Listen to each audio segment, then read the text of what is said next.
한번 따라하실까요? 위에서 주지 아니하셨더라면, 위에서 주지 아니하셨더라면, 이런 제목으로 말씀의 은혜를 나누기를 원합니다. 지금 한국에는 미국 드라마 미드라고 해서 미국 드라마도 많이 들어와 있고, 중국 드라마 중드라 그러나요?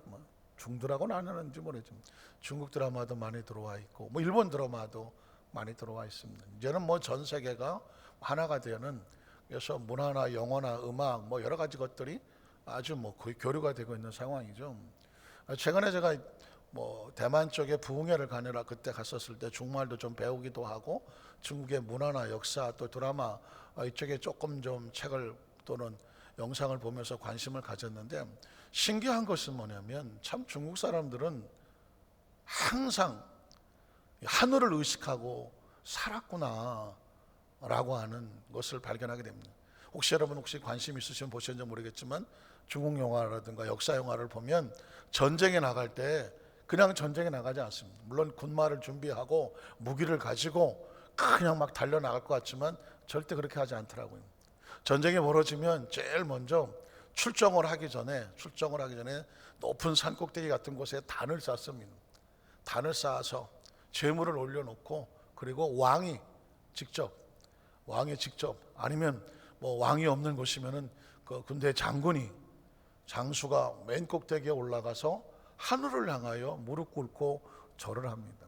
그리고 뭐라냐면, 하늘이시여, 이 전쟁을 하늘이 함께 해 주셔야만 우리가 이길 수 있으니 이 전쟁에 우리와 함께 해 주십시오. 그러면서 하늘을 향한 간절한 제를 올리더라고요. 우리식으로 말하면 예배와 같이 제사를 올립니다. 그리고는 돌아서서 뭐라고 말하냐면, 그 장수들에게 이 전쟁은 하늘이 우리와 함께하고 하늘의 우리 편이니까 이 전쟁은 이길 수밖에 없다. 그러면 군사들이 막 하면서 무기를 들고 하면서, 그들의 목적은 전쟁을 해서 상대를 물리쳐서 우리나라가 사는 이게 목적도 있겠지만, 하늘의 천명이라고 말하는데, 이건 어쩔 수 없이 하늘의 명령에 의해서 악을 물리치고 선을 세우자, 그런 의도를 가지고 하늘의 사명을 가졌다고 하면서 전쟁에 나가더라고요. 어쩌다가 전쟁에 패하게 되면 어떨까요? 하늘이 우리를 버렸구나. 연기가 시원찮은 거예요. 그런 대사 못 들었습니까? 아깝다, 하늘이 우리를 버렸구나. 장군, 하늘이 버리면 어쩔 수 없다, 그런 것입니다. 하늘이 도우면 우리가 이긴다. 그래서 천우신조, 하늘이 도왔다. 천재이루, 하늘이 준 정말 아주 중요한 기회다.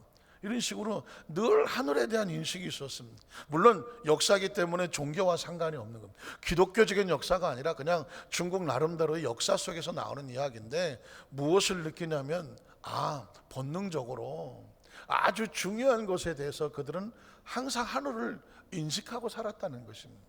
사실 우리나라는 중국의 역사에 문화라든가 여러 가지 많은 영향을 받았습니다. 그래서 우리나라도 역사를 찾아보면 우리나라의 존재 자체는 어느 날 뚝 떨어진 나라가 아니라는 것입니다. 하늘에 옥황상제가 있고 단군이 그래서 그냥 신의 아들과 어쩌고 해갖고 그냥 단군은 하늘에서 내려온 사람이라는 것이죠. 그래갖고는 무슨 곰이 나오고 무슨 호랑이 나오지 웅녀와 이래서 그냥 이 한반도에다가 나라를 세웠다. 그래서 우리나라의 건국 신화에서 보면 어느 나라든 마찬가지겠지만, 건국 신화에는 땅에서 난 사람은 하나도 없습니다. 거의 다 하늘에서 나옵니다. 하늘에서 안 나오면 알에서라도 나와야 돼. 큰 알에서. 그게 누가예요? 김수로, 김할지, 신라의 건국 신화에는 왕에서 나옵니다. 제가 이 이야기를 드리냐면, 인간은 본능적으로 땅이 다가 아니다라는 것을 알고 있습니다. 그래서 하늘에 대한 본능적인 인식을 가지고 있기 때문에 정말 중요할 때는 하늘을 찾습니다. 그래서 예전에 토속신앙이라고 그러지면은 산에 가서, 높은 산에 가면 산신령이라도 있을까가 그냥 하고, 지금도 뭐 이 과학이 발달했을 때도 저 계룡산 어디 이런 데 꼭대기 가보십시오. 큰 바위 밑에 가보면 다 촛불 켜놓고 거기서 빌고 앉아 있습니다. 뭐한테 비는 것입니까? 하늘, 나름대로 믿는 하늘. 그래갖고는 뭐 성황당도 있고 저 산 꼭대기 어디입니까? 그 히말라야, 네팔 산 꼭대기 이런 데 가보면 그 사람들은 막 땅바닥 삼보 일배 세 번 갖고 없고 이것도 아니야. 그냥 온몸을 기어 산 꼭대기 가면 그 꼭대기 황량한 곳에 노랗고 빨갛고 파랗고 깃발을 잔뜩 막 늘어놓고 있습니다. 뭐 하는 건지 아십니까? 신을 섬기는, 나름대로 그곳에서 신을 섬기고 있는 것입니다. 신이란 뭐냐요? 하늘의 존재 아니면 영적인 존재 아닙니까? 그러니까 인간은 본능적으로 영적으로 채워져야만 안정이 되는 영적인 부분이 있는 거죠. 이건 동물에게는 없는 것이거든요. 인간은 먹어야 되고 감동이 있어야 되고 지적인 욕구도 있어야 되지만 영이 채워져야 됩니다. 영이 채워져요. 그래서 본능적으로 위에 대한, 하늘에 대한 소망을 가지고 있는데 이 하늘에 대한 정확한 소망과 정확한 이 영적인 공급을 받는 것이 아주 죄송하지만 하나님인 것입니다. 왜냐하면 다른 신들을 섬긴 사람들도 많기 때문에 제가 죄송하다는 표현을 썼습니다. 여러분 아시겠지만 중국이나 우리나라에도 어디 있을 것 같아요. 관우를 섬기는 관우사당. 삼국지에 나오는 관우가 무슨 죄가 있다고 돌아가신 지 오래신 분을 갖다가 사당에 모셔놓고 관우여 우리를 도와달라고 하지 않나, 장비가 도와달라고 하지 않나, 조자량이 도와달라고 그러지는 않았나. 어쨌든 인간은 뭔가에 대한 신적인 은혜를 뭔가를 얻기 위해서 갈급히 하고 있다는 것입니다. 여기에 대해서 우리가 정확하게 신적인 이 공급을 원하긴 하지만 아무 곳에 가서 빌어 들킨다고 해서 그게 좋은 것은 아닙니다. 왜냐하면 하나님이란 존재가 이렇게 말했지 않습니까? 나 외에 다른 신에게 절하지 말라. 우상을 깎아놓고 탑을 세워놓고 거기에 엎드려서 도와달라고 빌지 마라. 그게 뭐냐면 수없이 많은 잡신들이 있을 수 있으나 하나님 한 분 외에는 그 어떤 것도 하늘이 될 수 없다 라고 하는 것을 주시는 것이고, 저와 여러분의 최고의 축복은 뭐냐면 옳은 신, 정확하신 신, 창조주 하나님을 만나고 믿고 알고 이 자리에 나왔다는 사실에 대해서 여러분 최고의 축복이 있다는 것을 믿으시기를 주 여러분으로 축복합니다. 꼭 기억하셔야 돼요. 인간으로 태어나서요 반드시 놓치지 말아야 되는 것은 창조주 하나님을 믿는 것입니다. 만나는 것입니다. 그걸 놓치면 백날 어쩌고 저쩌고 하고 해도 인생의 삶을 끝날 때 아무런 의미가 없는, 한번 따라 하실까요? 우리 생애의 최고의 축복은 하나님을 만나고 하나님을 알고 하나님을 예배하는 것입니다. 믿으십니까? 그래서 예수님께서 이 땅에 오셔서 무슨 얘기를 하고 싶었을까요? 가만히 요한복음은 영적인 복음이라고 말하는데 예수님 말씀하신 것을 쭉 훑어 내려가다가 보면 예수님은 하늘에 대해서 우리에게 알려주려고 했고, 하나님에 대해서 알려주려고 했고, 하나님과 우리의 관계에 대해서 알려주려고 했고, 예수님이 지나가고 나면 우리 머릿속에 하나님이 남게 만드셨습니다. 하늘이 남게 만드셨고, 내가 누군지, 나라고 하는 존재가 어떤 존재인지를 정확히 우리의 신분과 정체성을 알게 하십니다. 예수를 믿고 나서 정하게 된 것은 내가 누구인지를 알아야 되고 하나님이 누구인지를 알아야 되고, 그리고 내가 지금 살아가는 삶의 방향이, 목적이, 이유가, 가치가, 소망이, 비전이, 꿈이 어디 있는지를 발견하게 되는 거예요. 그래야 그 사람이 이제는 예수님께서 우리에게 말씀을 주시고 하늘에 계셔도 우리의 방향을 잃어버리지 않게 되는 것입니다. 오늘 성경을 제가 한번 쭉 훑어 내려가면서 위라고 하는 단어, 하늘이라고 하는 단어, 하나님이라고 하는 단어를 한번 찾아보겠습니다. 누가복음 24장 49절에 보면 예수님께서 승천하시기 전에, 마지막 승천하시기 전에, 누가복음 24장은 마지막 장이죠. 마지막 장 중에서 마지막 절쯤 가보면 예수님이 승천하시기 전에 제자들에게 해주고 싶은 이야기가 있었습니다. 이거는 뜬금없는 이야기도 아니고 새로운 이야기도 아니고 끊임없이 제자들에게 머릿속에, 의식 속에, 사고 속에 새기고 싶었던 말입니다. 볼지어다 내가 내 아버지께서 약속하신 것을 너희에게 보내리니, 보낸다는 얘기는 이곳에서 이곳으로 움직여진다는 것이거든요. 그러니까 지금 예수님은 제자들과 같이 있지만 내가 아버지께로 가서 아버지께 약속하신 것을 너희에게 보낸다는 얘기는 예수님은 지금 자신이 있을 위라고 하는, 하늘이라고 하는 하나님의 나라에 대한 이 장소를 의식하고 계시는 거고, 너희는 이곳에 있지만 너희가 내가 가더라도 그분이 너희에게 와서 같이 임할 것이다. 장소 개념이 있습니다. 예수를 믿으면 이 지구라고 하는, 우주라고 하는 3차원의 이 세계뿐만 아니라 또 다른 차원의 세계에 대한 장소를 기억하셔야 됩니다. 이건 시간과 공간을 초월하는 하나님의 나라, 우리가 갈 영원한 나라를 기억하셔야 됩니다. 예수님은 지금 그 얘기를 하는 거예요. 아버지께서 약속 너에게 보내리니, 아버지 약속하신 것이 뭐예요? 요한복음 14, 15, 16, 17에 왔었던 보혜사 성령님이지. 한번 따라 하세요. 보혜사 성령님. 자, 보혜사 성령님은 어디서부터 옵니까? 아버지로부터 오고 하늘에서부터 오고 위로부터 오니까 이건 하나님의 나라죠. 우리는 어디 있습니까?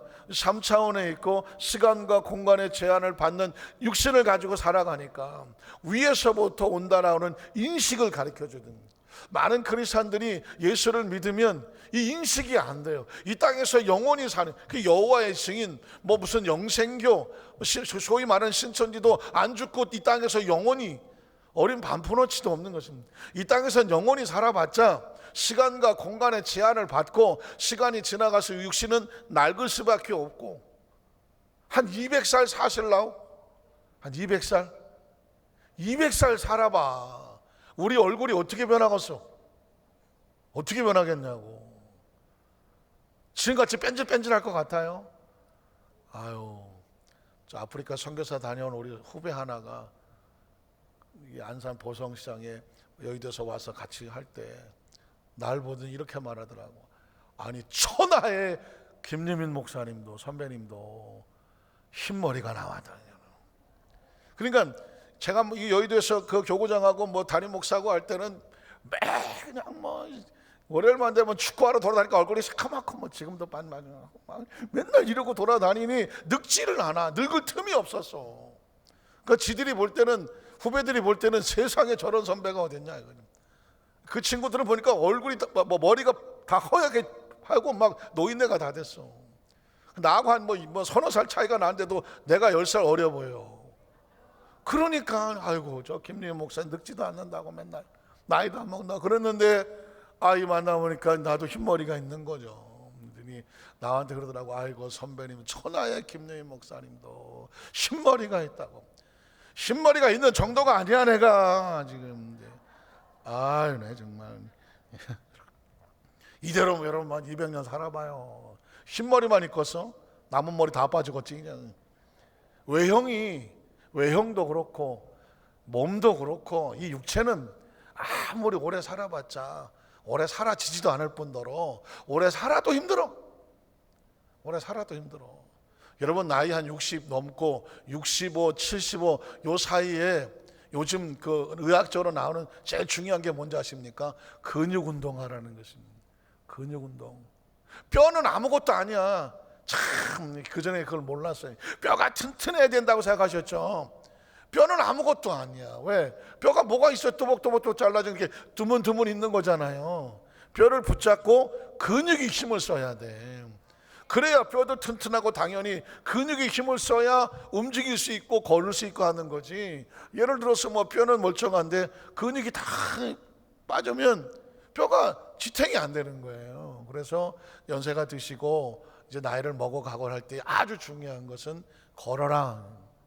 자꾸 걸어라. 안 되면 뭐 이거라도 자꾸 하면서 근육을 해야 돼요. 근육 운동을. 그렇다고 갑자기 뭐 역기들 나는 것이 아니라 끊임없이 그냥 지속적으로 걸으면서 스트레칭 하면서 몸을 자꾸 움직이면서 근육이 움직이게 하라고 하는 것입니다. 어차피 이 땅에 사는 동안은 그래. 그러나 우리에게는 정말 감사하게 육체는 어느 제한 속에서 지구에서 한 줌의 흙으로 사라지는 것입니다. 흙으로 사라지고 우리 영은 하나님께서 말씀하시는 시간과 공간을 초월한 우주를 벗어난 하나님의 나라의 영원한 곳에서 우리의 진짜의 모습으로 살아가도록 선포해주고 가르쳐주는 것이 하나님의 말씀이고 예수 그리스도의 복음입니다.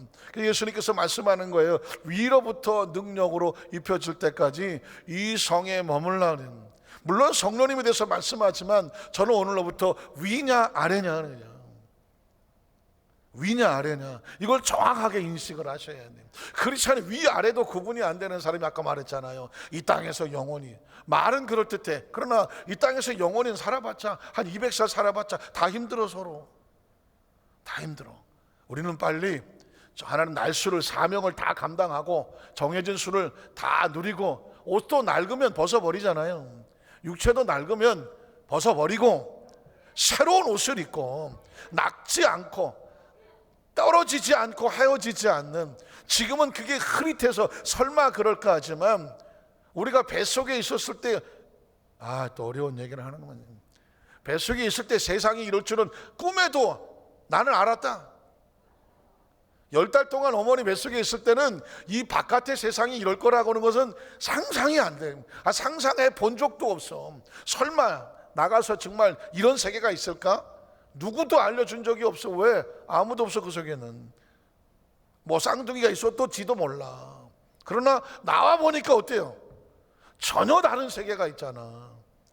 근데 전혀 뭐 그런 걸 경험 안 하시는 표정 같은.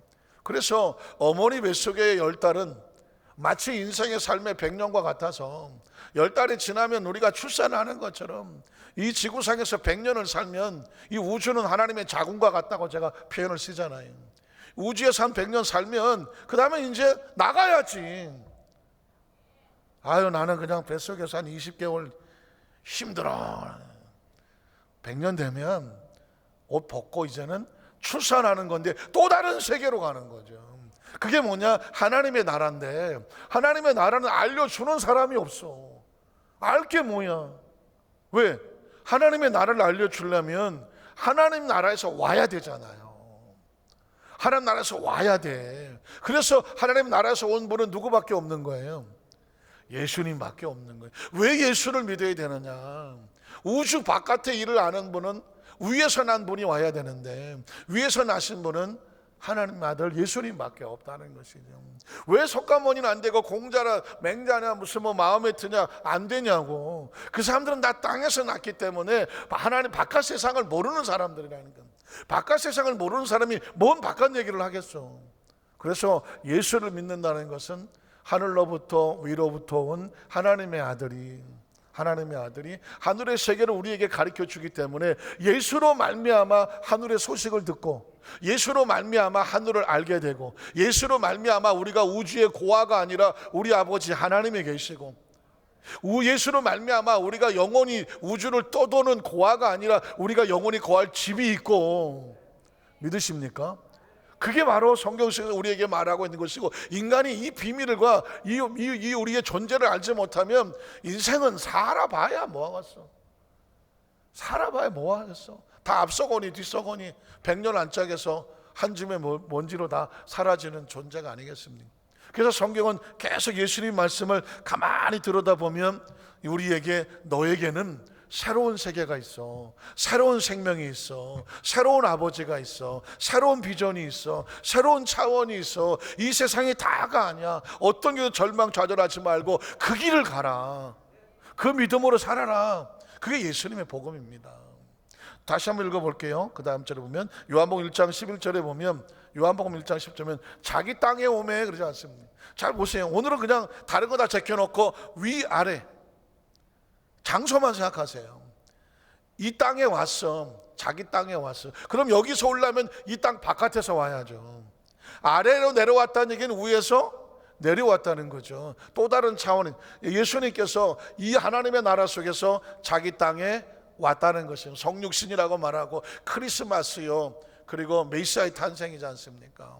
자, 오늘 자기 백성, 이 땅에 있는 하나님을 마땅히 알아야 된 하나님이 지으신 그 백성이 하늘에서 온 존재를 알아 몰라요. 하늘에서 왔다니 이해도 안 되고 알 수도 없고, 뭐 미친놈 취급하는 수준이 좀, 뭘 어디서 와, 하늘에서 누가 와, 말도 안 되는 소리 하고 있네 하고 영접하지 아니하였다는 것입니다. 그런데 그 다음 절에 보면 12절 13절에 보면 그런데도 영접하는 자가 나와.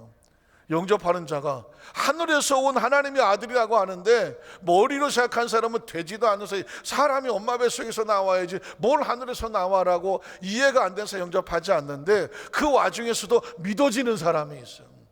영접하는 자, 곧 그 이름을, 예수 이름을 믿는 자들에게는 하나님의 자녀가 되는 새로운 탄생, born again, 중생, 거듭남, 그래서 새로운 존재가 되는 권세를 주셨으니 이제는 땅의 자녀가 아니라 하늘의 자녀요, 육신의 자녀가 아니라 영의 자녀요, 우주에 속한 자가 아니라 하늘에 속한 자라는 것입니다. 이게 하나님의 자녀가 되는 권세라는 것입니다. 믿으십니까?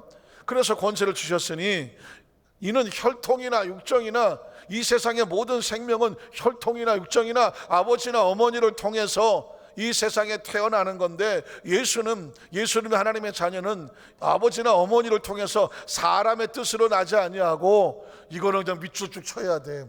오직 어디서부터 났다고? 하나님께로부터 난 자라는 것입니다. 저와 여러분이라고 하는 존재를 내가 누구인가, who am I, 나는 누구인가 라고 한다면, 누군가 당신에게 Who are you? 당신 누구냐고 물으면 예수 그리스도를 말미암아 하나님께로부터 난 하나님의 자녀입니다. 믿으십니까? 그래서 하나님을 뭐라고 부른다? 아버지라고 부르는 거죠. 물론 엄마는 안 되냐? 이 이스라엘 역사 속에서 그 관습과 통념상 그 자식은 아버지로부터 난다라고 하는 그 당시의 이념이, 어떤 그 생각이 있었기 때문에 하나님을 아버지라고 부르는 거예요. 결국 아버지라고 하는 것은 우리의 생명의 존재라는 의미를 가지고 있습니다. 부모는 왜 부모라고 부릅니까? 우리가 그 속에서 나왔기 때문이죠. 그래서 부모라고 하는 겁니다. 아무리 훌륭하고 뛰어난 사람이 있지만 아버지 하는 사람은 없습니다. 아무리 초라하고 나약하고 뭐 정말 나이 들어서 뭐 힘없이 이렇게 있어도 그 연민과 눈물로 아버지 뭐 엄마 뭐 이렇게 하는 이유는 뭐냐? 내가 그 속에서 나왔고, 그것은 천륜이고 하늘이 정해준 것이고 세상이 어떤 것으로 바꿀 수 없기 때문에 부모의 은혜를 하늘보다 높고 땅보다 깊다라고 넓다라고 말하는 이유는 그래서 성경은 우리에게 너희라고 하는 존재는 어디서 태어났는지 아냐? 하나님께로부터 나왔다. 믿으십니까? 엄청난 선언입니다. 하나님께로부터 나왔기 때문에 하나님 것은 다 우리 것이야. 자식이 신기하지 않습니까? 이게 어떻게 나오긴 나오는데 누굴 닮았습니까? 안 닮았습니까? 하나도? 전 어렸을 때 보니까 저희 집 아이가 보통 그런 영화 뭐 이제 사진 많이 찍죠. 제가 뭐 TV를 볼 때 만약 이렇게 보고 누워서 봤다고 봐. 근데 이 옆에 놈이 아까 똑같이 지 아버지처럼 이렇게 하고 하지 않습니까? 진짜 신기한 건 뭐냐면 제가 엄지 발가락을 둘째 발가락을 이렇게 꼬고 나도 모르는데 이러고 있었던 것 같아요. 이게 제 습관이었던 것 같아요. 근데 이놈이 뭘 안다고 지도 이러고 앉아있어? 발가락 꼬고 앉아있어. 신기한 거죠. 이거는 뭐 누가 시킨 것도 아닌데 그 속에서 나와 있는 거잖아요. 신기한 것도 뭐냐면 자식은 아버지의 모든 것을 지 것처럼 쓴단 말이에요. 우리 집하고 다른 것 같은 느낌이 확 드는데, 하나님께서 우리에게 너희를 내 자녀라고 불렀을 때 뭐냐면 내 것이다 너희 것이라는 표현을 씁니다. 하나님의 것이 우리 것이라고 말하는 것입니다. 적어도 하나님이 나는 우리 혹시 기억하십니까? 예수님께서 내가 너를 위해서 처소를 예비하니 가서 너를 처소를 예비하면 다시 와서 너희를 내게 영접할 때 한 사람당 5억씩 가져와라. 혹시 그렇게 얘기하시던가요? 분양가 5억이다. 지금 사놓으면 나중에 10억 된다. 혹시 그렇게 얘기하시던가요? 지어놓으면 내가 다시 와서 너희를 내게로 영접하여 나 있는 곳에 영원히 있게 하리라. 얼마예요? 프리야, 프리. 자, 부모는 자식에게 돈을 내놓으란 말하는 게 아니라며. 하나님의 나라는 돈으로 가는 것이 아니라며. 믿음으로 가는 거라며. 믿음은 뭐예요? 내가 하나님의 자녀고 하나님 우리 아버지인 것을 믿습니다. 자식이 아버지를 아버지라고 부를 때 유전자 검사하고 아버지라고 믿습니까? 나는 우리 아버지 우리 엄마 유전자 검사하고 엄마 아버지라고 부른다. 앞만 봐도 아닌 것 같아갖고 병원에 가서 확인하고 친자 확인하고 난 다음에 했다. 우리는 친자이라는 것도 몰랐어. 무조건 엄마 아버지였어. 나 아주 그런.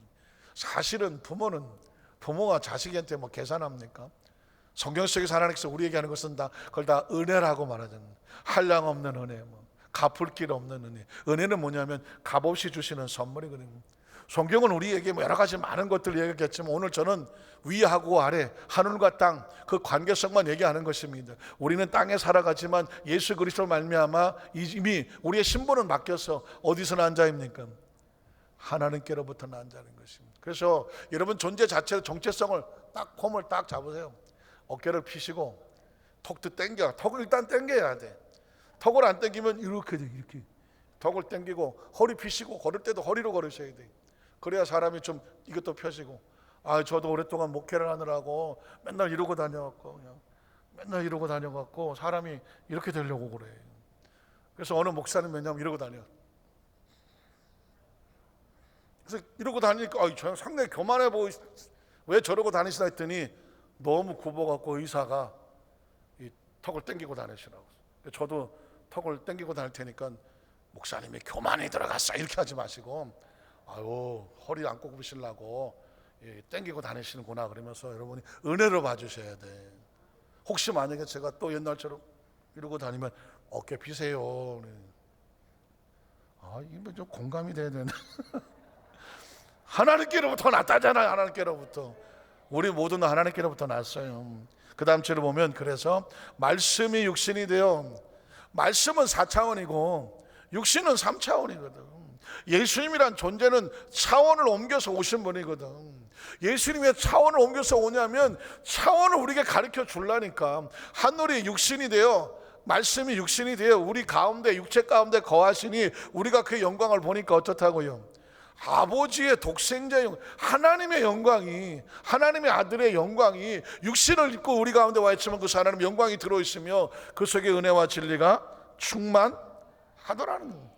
저는 성경 속에서 온통 그런 관점만 보이는 거예요. 하늘과 땅에 보이고 하나님의 마음이 보이고 하나님의 존재가 보이면, 우리의 모습이 보이면서 도대체 제가 제일 궁금한 건 뭐냐면요, 우리는 누구냐? 뭐 때문에 사냐? 어디로 가느냐? 우리는 이 지구상의 존재 의미가 뭐냐? 이 지구가 이 상을 끝나고 나면 우린 그 다음에 시간 어디에 가 있느냐? 성경은 뭐라고 말하느냐? 이게 중요한 거잖아요.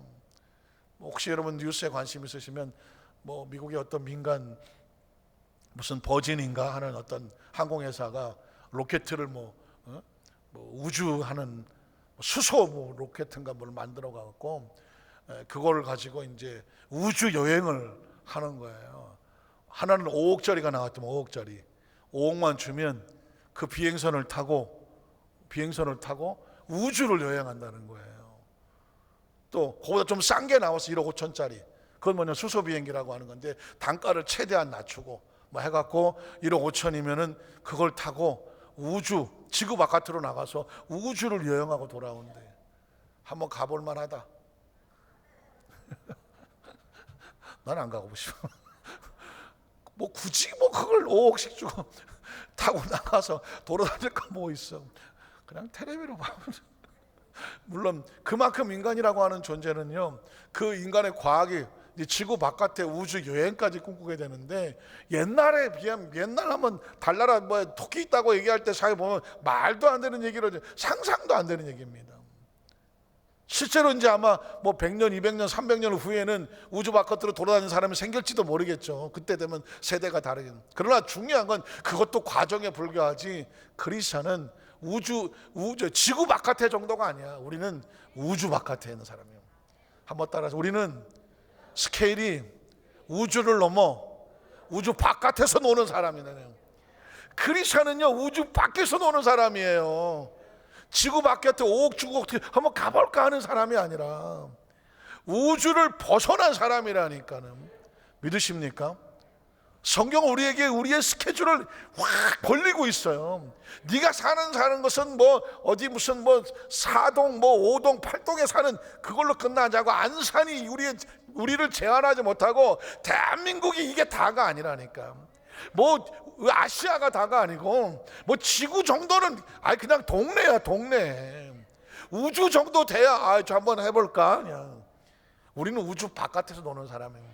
예수는 우주 바깥에서 우리 가운데 오셔서 말씀이 육신됐다는 얘기는 우주를 뛰어넘어서 시공간을 초월해서 우리 가운데 오셔서 너희도 그런 존재, 그걸 바꿔놓는 것이 뭐냐면 성경의 예수 그리스도라는 것이죠.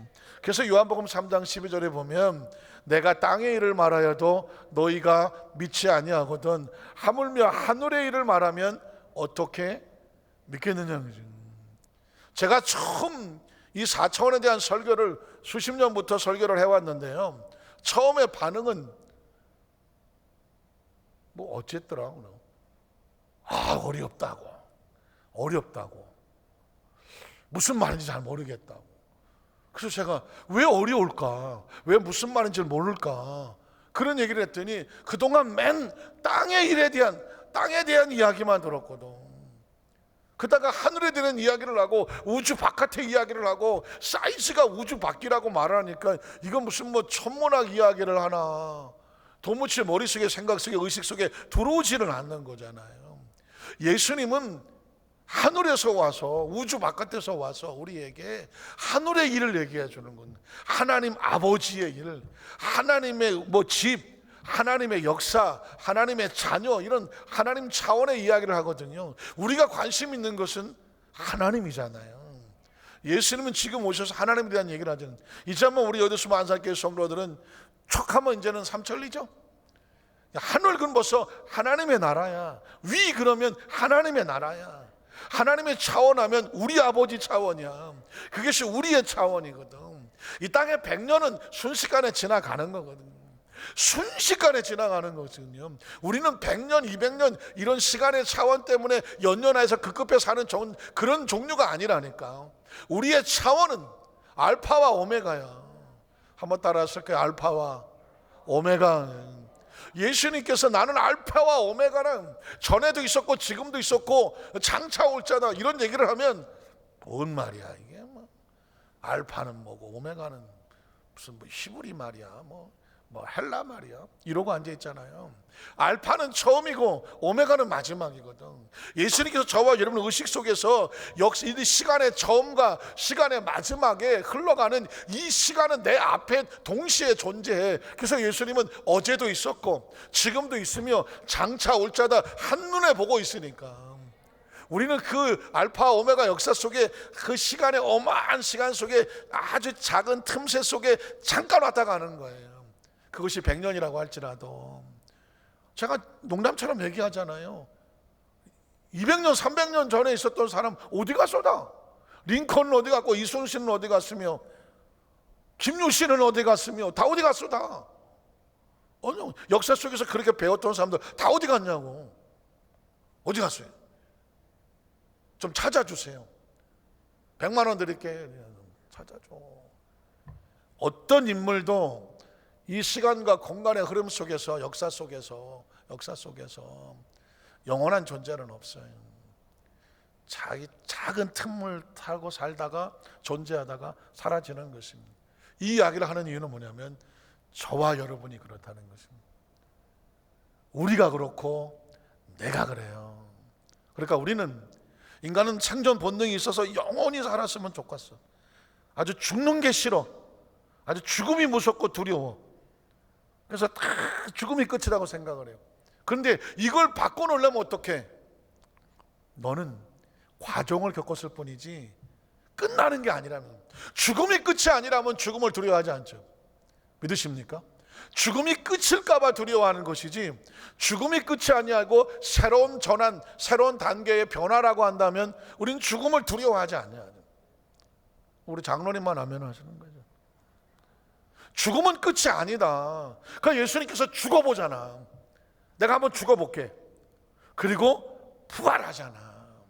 그 얘기는 뭘까요? 죽음은 끝이 아니라는 거죠. 부활했다가 또 죽어. 그럼 아이고 부활해봤자 소용없네. 그러나 돌아가셨으나 부활하셨다가 승천을 하잖아. 왜 승천합니까? 차원을 이동하는 거잖아. 지구가 아닌 하나님의 나라에 너희가 거할 처소를 예비하러 간다고 말합니다.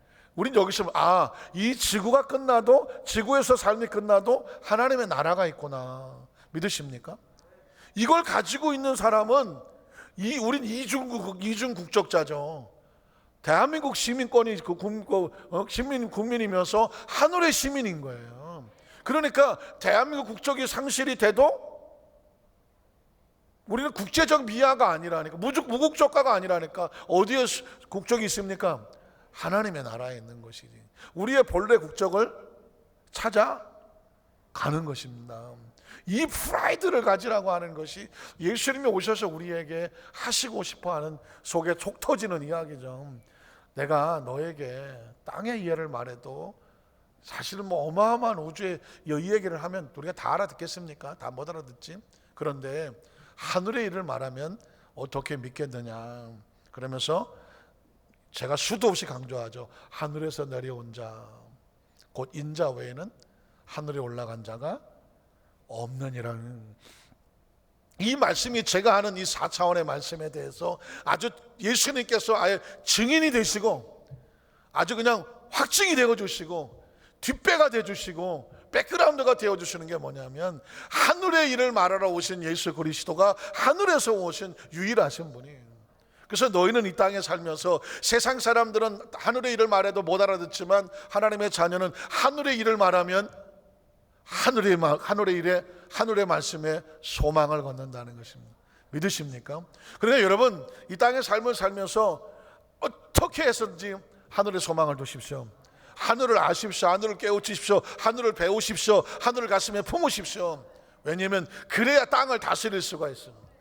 하늘을 가슴에 품어야 땅이 발 아래로 보이지, 하늘을 품지 아니하고 땅만 품고 있으면 땅속을 헤매다가 땅 짚고 다니다 땅에서 끝나버려요.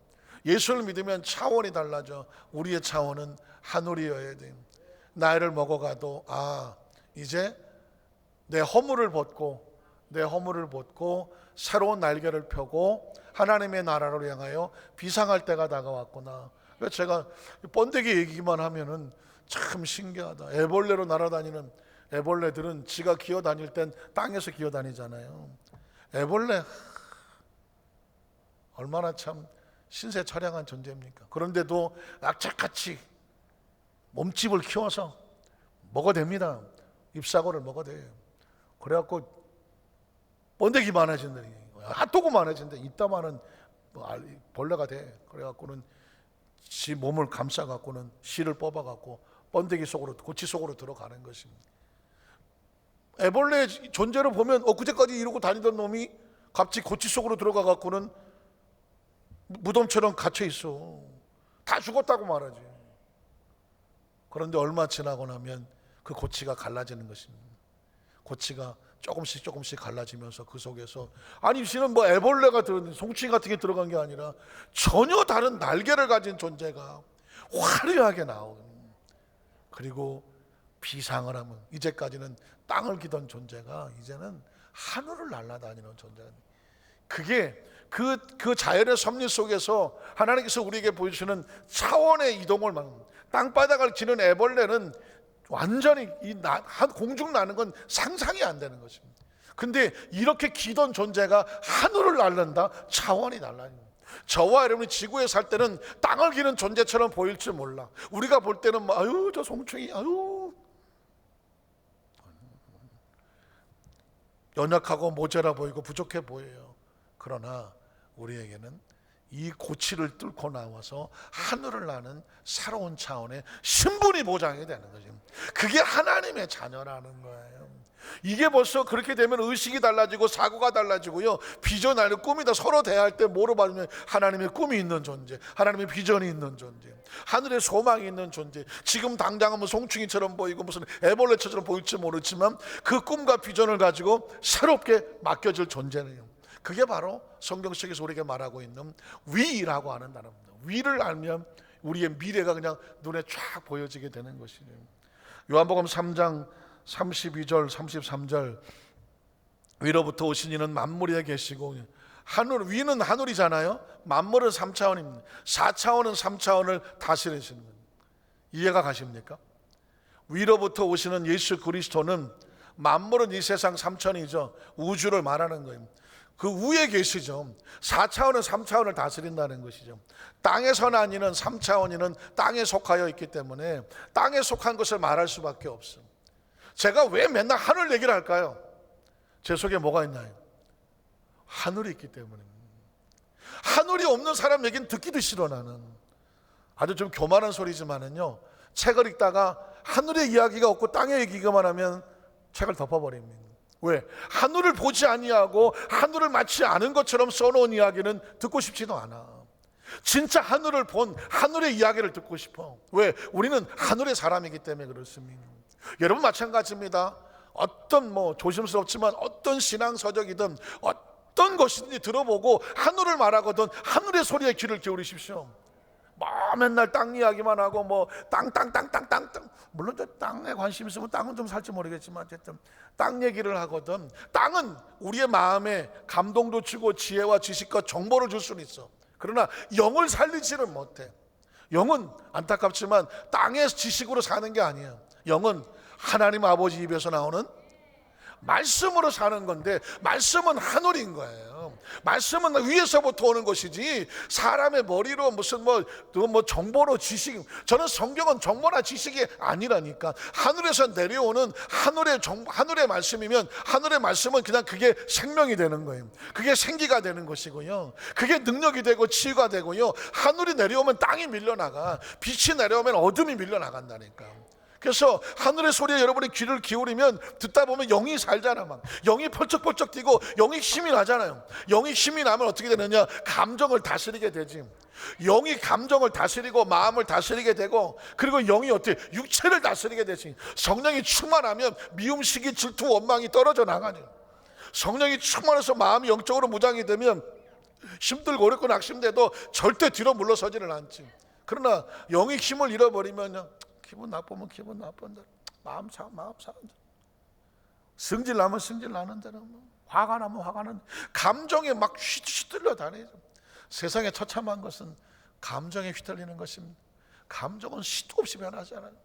내 몸이 그냥 하고 싶은 대로 하는 건, 이건 뭐냐? 이미 영이 힘을 잃어버린 거죠. 그런데 그 영이 힘을 얻으려면 위로부터 내려오는 하나님의 말씀과 성령의 능력으로 무장을 해야 되는. 자, 하늘로부터 오신 이는 만물 위에 계시나니 그가 친히 보고 들은 것을, 예수님만이 가능한 것입니다. 저는 하늘을 가서 친히 보고 들은 것은 아니나 예수님 말씀하신 친히 보고 들은 것을, 말씀하신 것을 제가 품었으니까 얘기하는 거예요. 말씀한 걸 제가 품었으니까 제가 여러분에게 대해서, 하늘에 대해서 이야기를 하는 것이고, 그리고 그의 증언을 받는 자가 없도다. 받으면 사는데, 받으면 저와 같이 하늘 이야기를 하는데, 증언을 받은 자가 없으니 유대 백성 누구도 예수님에 대한 증언을 전하는 자가 없는 것이죠. 자, 그래서 34절에 보면 하나님이 보내신 이는 하나님 말씀을 하는 것입니다. 위로부터 온 이는 위에 대한 이야기를 하는 것입니다. 성령으로부터 온 사람은 성령의 이야기를 하는 것입니다. 이는 하나님이 성령을 한량없이 주심이라. 할렐루야. 자, 이렇게 되면 이제 여러분이 이게 딱 가지고 있으면 성경으로 들어가면 뻥 뚫어지는 것입니다. 요한복음 19장 7절로 9절에 보니까 유대인들이 대답하되 우리에게 법이 있으니, 종교법이죠. 그 법대로 하면 그가 당연히 죽을 것을, 그가 자기를 하나님의 아들이라. 예수님이 자기를 하나님의 아들이라고 말했습니다. 이거는 하늘의 사람들이면 다 놀라운 아멘입니다. 예수님이 하나님의 아들인 걸 믿으시면 아멘 하시기 바랍니다. 여러분은 아멘을 하잖아요.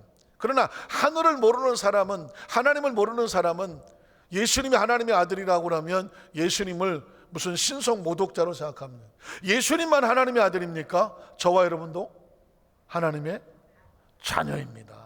왜? 영접하는 자 곧 그를 믿는 자 하나님의 자녀가 되는 권세를 주었으니 예수님이나 우리나 이는 한 식구가 됐으며, 그리고 바울은 말하기를 예수는 우리의 큰 맏형이라고 말해서 맏형, 하나님의 아들 가운데 제일 큰 형, 우리는 밑에 동생, 우리는 한 식구, 패밀리, 하나님의 자녀라고 말했다. 자, 아들이라 합니다. 자, 빌라도가 이 말을 듣고 두려웠습니다. 왜? 빌라도가 말하는 하늘이라고 하는 것은 막연하지만 신적세. 왜냐하면 로마 사람들은 신을 섬기되 신이면 다 섬겼어. 알지도 못하지만 신을 두려워했어. 그러니까 빌라도가 생각하기를, 아니 저 예수님이, 저 예수가 하나님의 아들이라고 하니 신의 아들인가 무서웠다는 것입니다. 두려워해서 어떻게 했냐면 다시 관정에 들어가서 예수께 말하되 너는 어디로부터 왔느냐. 무서운 질문입니다. 너는 땅에서 왔느냐 하늘에서 왔느냐고 묻는 것입니다. 왜냐하면 하나님의 아들이라고 말하니까 신의 아들이냐 사람의 아들이냐고 묻는 거거든요. 그러면서도 겁이 나는 거예요. 만약에 내가 빌라도 총독이지만 예수가 만약에 신의 아들이라고 말하면 자기는 큰일 났거든요. 그래서 물었습니다. 어디서부터 왔느냐라고 물었습니다. 여러분을 향한 질문과도 같아요. 당신은 어디서부터 왔습니까? 그때 여러분은 나 동두천에서 왔는데요. 나 포천인데요. 여러분은 땅을 얘기하는 게 아니에요. 여러분의 존재는 어디서부터 왔냐면 하늘로부터 온 하나님의 자녀예요.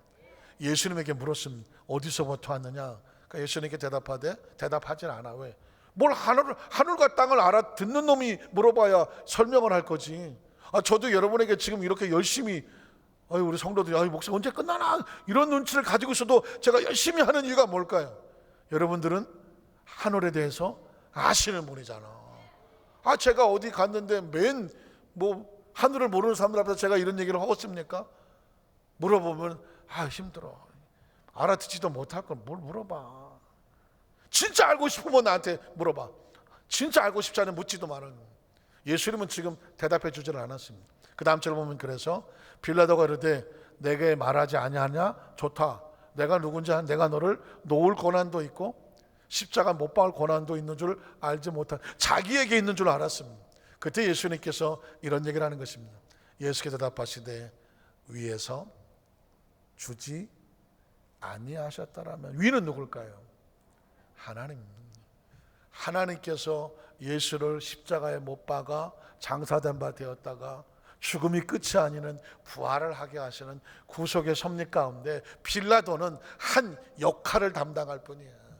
자기에게 주권이 있는 게 아니에요. 빌라도는 예수를 십자가에 못 박는 과정 속에 한 역할을 할 뿐이에요. 그러나 다시는 하지 말아야 될 최악의 악역을 맡았을 뿐이에요.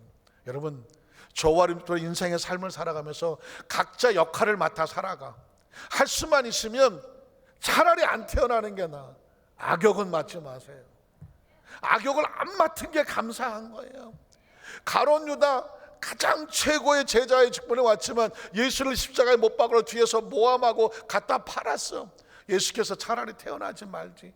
정말 감사한 건 뭐냐면 저와 여러분 하나님의 공동체 안에서 악역을 안 맡고 사람 파는 짓 안 하고 뒤에서 모함하지 아니하고 비판하고 정죄하고 손가락질하고 거짓말해서 사람을 죽이는 역할을 안 하게 하는 것이 최고의 축복인 줄 아십시오. 우리는 목숨을 걸고 사람을 살리는 역할을 하십시오. 그게 최고예요. 빌라도는 자기가 주권이었지만 예수를 말씀합니다. 이 사람아, 너에게 주권이 없어. 하나님이 너에게 이 일을 하게끔 권한을 주었을 뿐이야. 나를 해야 할 권한이 없었으리니 그러면 내게 넘겨준 자의 죄가 더 크다. 가룟 유다, 유대인들, 종교인들, 빌라도에게서 십자가 못 박으러 했던 그들이 악역을 맡은 자들이거든요. 악역을 맡은 자의 죄가 더 크다. 그 다음 절을 보면 이러므로 빌라도가 예수를 놓으려고 애썼어요.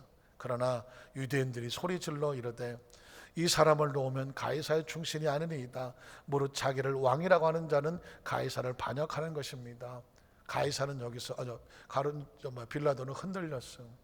이 사람이 정말 위를 알았더라면 내가 여기서 빌라도의 총독에서 내려놓더라도 나는 이 사람을 살리겠다고 했을 것입니다. 그러나 빌라도는 안타깝지만 거기까지였습니다.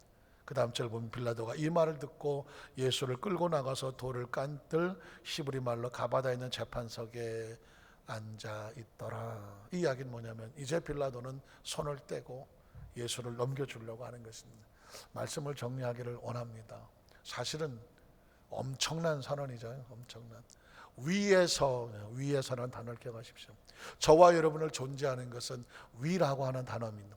위로부터 내리는 능력, 하나님의 성령, 위로부터 오시니 예수 그리스도, 그리고 그가 우리를 그걸 영접하면 하나님의 자녀가 되고 저는 권세를 얻게 하고, 이제 그 위는 우리나라가 되고 우리가 함께하는 나라가 되고 이 땅에 준비하는 나라가 되고 그리고 영원히 거할 우리의 나라가 되는 것입니다. 크리스천의 입장에서 이게 가장 소중합니다. 가장 소중합니다. 꼭 마음에 끌어안고 세상 어디를 갖다 놓아도 사람은요 자기가 어떤 신분을 가졌느냐에 대해서 말하고 행동하는 게 나와요.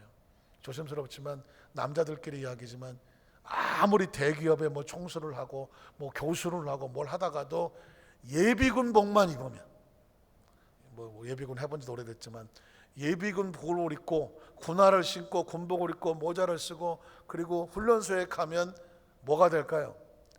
개가 됩니다.